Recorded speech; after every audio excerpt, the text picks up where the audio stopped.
Let's just get this out of the way. Only in America could the idea of putting President Donald Trump on a brand new $250 bill turn into a national meltdown before our breakfast.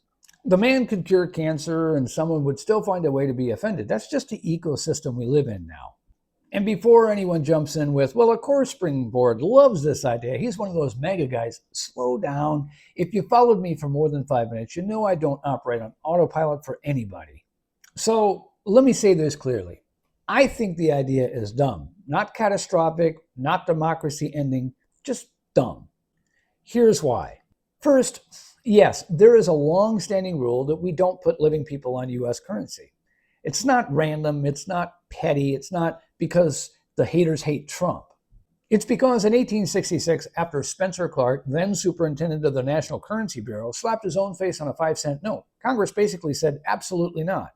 Representative Thayer, a Republican, argued that putting living people on money undermined our dignity as a nation. He was right then and he's still right now.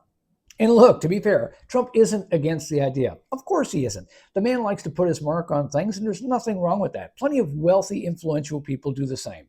But I also want to be clear, this wasn't his idea. It came from Congressman Joe Wilson of South Carolina, and 13 Republicans co-signed it.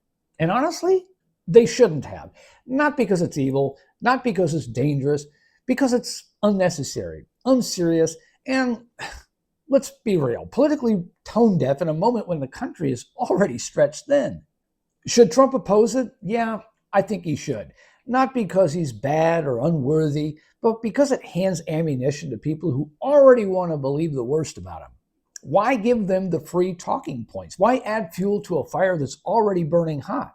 And beyond that, it just feels tacky. If we want a $250 bill for America's 250th birthday, great, I'm all in. I'd happily add one to my collection of interesting notes.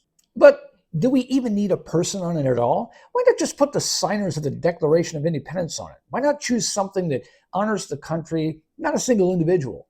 Why not create something everyone can appreciate instead of something half the country will immediately turn into a culture war chew toy? Wilson and the 13 co-sponsors should have known better. Trump should know better. This is the kind of distraction that eats up oxygen while real accomplishments get ignored.